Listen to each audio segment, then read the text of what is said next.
भाई ये है एक चाइनीज DDR5 रैम और ये मुझे कॉर्सर से आधे प्राइस में मिला है। मेरा पहला रिएक्शन तो यही था स्कैम होगा, बट एक्चुअली में जब मैंने रिसर्च किया तब जो रिजल्ट मुझे पता चला वो सच में सरप्राइजिंग है। और आजकल अगर तुम Amazon खोलोगे तो वहां पर अचानक काफी नए ब्रांड्स तुम देखोगे, जैसे कि Patriot, Team Group, Gloway, King Bank etcetera etcetera. अब सवाल ये है कि ये जो नए रैम मार्केट्स में आए हैं, क्या ये खराब है, क्या ये कचरा है, क्योंकि ये बाकी कॉर्सर, G-Skill वगैरह से काफी सस्ता है। और उससे भी ऊपर की बात कि क्या ये ब्रांड सब चाइनीज है। और लाख बातों की एक बात, क्या इन रैम्स को खरीदने से फ्यूचर में तुम रिग्रेट करने वाले हो? चलो आज इस वीडियो में सब कुछ डिस्कस करते हैं। अब असली ट्विस्ट ये है कि चाइना अपना खुद का DDR5 रैम मॉड्यूल्स को मैन्युफैक्चर करना स्टार्ट कर चुका है और कंपनी का नाम है CXMT। मैं DDR5 रैम मॉड्यूल्स इसीलिए कह रहा हूं क्योंकि रैम स्टिक्स नहीं, जो रैम स्टिक्स के अंदर छोटे छोटे चिप्स होते हैं उनको चाइना मैन्युफैक्चर करना स्टार्ट कर चुका है, जो सिर्फ पहले करता था Samsung, SK Hynix and micron जैसे कंपनीज। और CXMT की ये अचीवमेंट सैमसंग, SK हाइनिक्स जैसे कंपनीज की मोनोपोली को खत्म कर सकता है।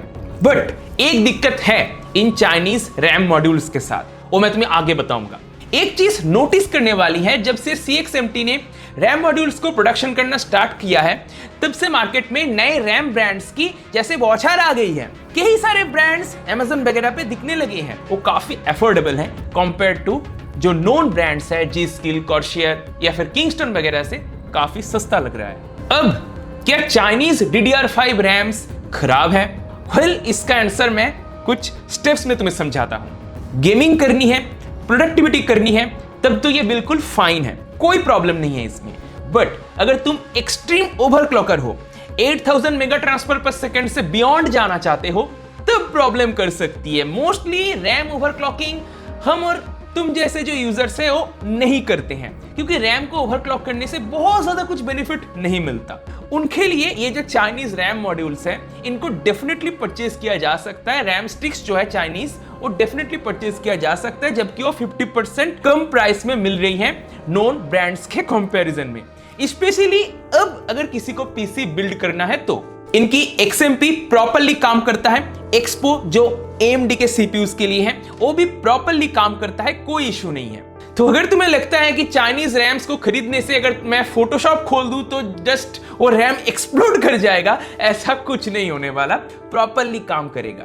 अब एक सवाल तो डेफिनेटली आ सकता है कि अगर कॉर्सर का रैम है फॉर एग्जांपल ये, तो कॉर्सर ज्यादा चार्ज क्यों कर रहा है? कॉर्सर, G-Skill, ये सारे ब्रांड्स ज्यादा चार्ज क्यों ले रहे हैं? देखो, बहुत सारे कारण हैं। पहले तो ये ब्रांड्स मार्केटिंग पे काफी खर्चा करते हैं, ऊपर से RGB लाइटिंग्स वगैरह के चक्कर में भी खर्चा लगती है। तुम्हें पता है RGB से FPS नहीं आता। बाकी कॉर्सर प्रीमियम हीटसिंक भी यूज करता है बहुत बार। उसके अलावा PCB डिजाइन भी कॉर्सर का बहुत बार कस्टम होता है, जो कि ये चाइनीज ब्रांड जस्ट एक बेसिक से लेआउट के ऊपर अपने रैम मॉड्यूल्स को सोल्डर करके बेच देते हैं।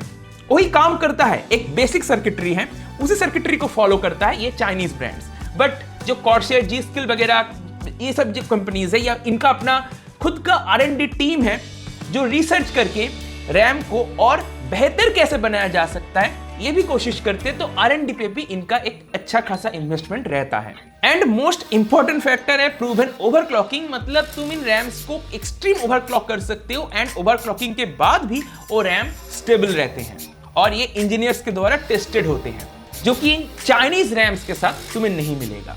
XMP एक्सपो तो काम कर जाएगा, बट तुम अगर खुद से मैनुअल ओवरक्लॉकिंग करोगे तब रैम कितना स्टेबल रहेगा ये क्वेश्चनेबल रह जाता है। But gaming FPS, render timing, ये सब तुम्हें दोनों में ही सेम मिलेगा अगर ओवरक्लॉकिंग यूज नहीं कर रहे हो तो। अगर डिफॉल्ट XMP या फिर एक्सपो यूज कर रहे हो तब दोनों के केस में G-Skill एंड किंग बैंक, दोनों के केस में तुम्हें सेम परफॉर्मेंस मिलेगा। चलो अब मैं तुम्हारे एक क्वेश्चन का आंसर यहीं पर कर देता हूं।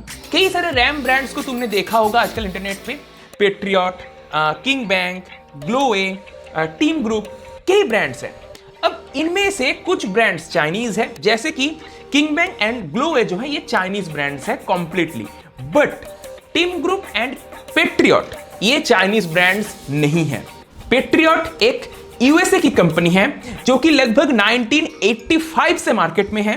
तुम्हें इनके बारे में पता नहीं होगा क्योंकि ये सारे ब्रांड्स एशिया में बहुत कम मार्केटिंग करते हैं, बहुत कम यूनिट्स को सेल भी करते हैं। बाकी अगर बात रही यहाँ पर टीम ग्रुप की, तो ये एक ताइवान की कंपनी है, तो इनके भी रैम स्टिक्स काफी रिलायबल होती हैं। कॉर्सर जी स्किल लेवल की ही रैम स्टिक्स बनाते हैं। तो टीम ग्रुप एंड पैट्रियट ये कोई चाइनीज ब्रांड्स नहीं है। टीम ग्रुप की अगर मैं बात करूं तो 1988 से ये मार्केट में है, ये रैम बना रहे हैं। एसएसडी मार्केट पे भी इनका एक बहुत बड़ा शेयर है और रिसेंटली इन्होंने अपना 8000 मेगा ट्रांसफर पर सेकंड वाले रैम स्टिक्स को लॉन्च किया है DDR5 की। अब अगर चाइनीज किंग बैंक एंड ग्लोवे की अगर मैं बात कर लूं तो किंग बैंक काफी पुरानी कंपनी है, 2001 की कंपनी है, एंड ग्लोवे कंपैरेटिवली नया है, 2015 की कंपनी है और ये भी चाइना की है। और सबसे इंटरेस्टिंग बात, कई सारे OEM ब्रांड्स, इवन लिनोवो भी इनके साथ काम करता है, इनके पार्ट्स यूज करता है। अब एक इंटरेस्टिंग बात, टीम ग्रुप एंड पैट्रियट, इनके अगर रैम स्टिक्स के अंदर तुम अगर देखोगे तो इसके अंदर जो DDR5 मॉड्यूल्स है, जो चिप इटसेल्फ है, ये बेसिकली तुम्हें मिलेगा सैमसंग की, SK हाइनिक्स की या फिर माइक्रोन की। डिफरेंट एक्चुअली बाहर है। PCB डिजाइन इनका, PCB लेआउट थोड़ा सा बेसिक लेवल पे हो सकता है, हिटसिंग थोड़ा सा वीक हो सकता है या फिर थोड़ा डिफरेंट डिजाइन हो सकता है, थोड़ा सिंपल डिजाइन हो सकता है, RGB वगैरह उस लेवल पे काम नहीं कर सकता मे बी। और ऊपर से वारंटी एंड ब्रांड वैल्यू भी एक बहुत इंपॉर्टेंट फैक्टर है। वारंटी कितना मिलेगा ये पैट्रियट और टीम ग्रुप के अंदर, प्रॉपरली मिलेगा कि नहीं इंडिया में, क्योंकि ये ब्रांड्स अभी इंडिया में नए नए काम कर रहे हैं कंपैरेटिवली, तो कितना वारंटी मिलेगा, किस लेवल का मिलेगा, ये सब क्वेश्चन आ जाता है। बट जनरली रैम स्टिक्स बहुत रेयरली खराब होती है। ओवरऑल ही मैं कहना चाहूंगा कि CXMT की जो रैम मॉड्यूल्स हैं वो एक्सपो एंड इंटेल की XMP को प्रॉपरली सपोर्ट करता है। अब 100 बातों की एक बात, क्या तुम्हें चाइनीज DDR5 रैम स्टिक्स को परचेज करना चाहिए? मेरे हिसाब से जब ऐसे शॉर्टेज चल रही है, तुम्हें PC बिल्ड करना ही है, तो अगर कहीं से तुम्हें 50% की डिस्काउंट मिल रही है तो डेफिनेटली तुम्हें चाइनीज DDR5 रैम मॉड्यूल्स के साथ, रैम स्टिक्स के साथ बेसिकली जानी चाहिए। एंड ऑब्वियसली जो मैं Amazon पे देख रहा था, टीम ग्रुप की रैम या फिर पैट्रियट, तो इनके अंदर भी तुम्हें वही सेम SK हाइनिक्स, माइक्रोन या फिर सैमसंग का ही DRAM मिलेगा, DRAM मॉड्यूल मिलेगा, तो इन कंपनीज को तुम डेफिनेटली परचेज कर सकते हो। और बाकी जो किंग बैंक है या फिर ग्लोवे है, ये चाइनीज ब्रांड्स हैं, इनके अंदर तुम्हें CXMT द्वारा मैन्युफैक्चर्ड DRAM मॉड्यूल्स देखने को मिलेगा। तो gamers, creators definitely Chinese DDR5 RAM sticks को परचेज कर सकते हैं। अगर तुम एक्सट्रीम ओवरक्लॉकर हो तब बात अलग हो जाती है, तब तुम किसी नॉन ब्रांड के साथ जाओ। बट एक इंपॉर्टेंट फैक्टर ऐड मैं यहां पर करना चाहूंगा। मेरे साथ एक बहुत बड़ा कांड हुआ था पहले। गैलेक्स की जो ग्राफिक्स कार्ड्स हैं, वो उसका वारंटी, उसका सर्विस किस लेवल का कचड़ा है, ये तो सभी को पता है शायद। अब वैसा केस चाइनीज रैम्स के साथ हो सकती है, क्योंकि इनका यहाँ पर प्रॉपर कोई सर्विस सेंटर शायद होगा नहीं, अगर होगा भी तो ढंग से सर्विस देते नहीं होंगे, तो पता नहीं क्या होगा। तो सर्विस के रिगार्डिंग कुछ इश्यूज डेफिनेटली चाइनीज रैम्स के साथ आ सकते हैं। इवन जो नए रैम मॉड्यूल्स आ रहे हैं, जो USA का ब्रांड है, जो ताइवान का ब्रांड है, इनका भी यहाँ पर इशू हो सकता है। काम में इनकी कोई प्रॉब्लम नहीं है, जैसे कि गैलेक्सी के ग्राफिक्स कार्ड कई जन मैंने देखा है जो 4-5 साल इजीली यूज कर रहे हैं। तो फाइनल कंक्लूजन नहीं है चीप DDR5 मतलब बैड DDR5, ये बिल्कुल भी नहीं है। और एक्सपेंसिव DDR5 मतलब वो सबसे बेहतर है, ऐसा भी कुछ नहीं है। कभी कभी एक्चुअली में सिचुएशन क्या होता है, हम ब्रांड नेम के लिए पैसा देते हैं, रिलायबिलिटी के लिए पैसा देते हैं, वारंटी प्रॉपरली क्लेम हो सके इसके लिए पैसा देते हैं। इसीलिए कभी कभी कॉर्सर, जी-स्किल जैसे ब्रांड्स की रैम ज्यादा प्रेफरेबल होती हैं। मैं पर्सनली अगर मुझे रैम खरीदना होता और अगर पैसे की कोई बाउंड्री नहीं है, तो मैं ऑब्वियसली कॉर्सर का ही रैम लेना प्रेफर करता या फिर जी-स्किल का।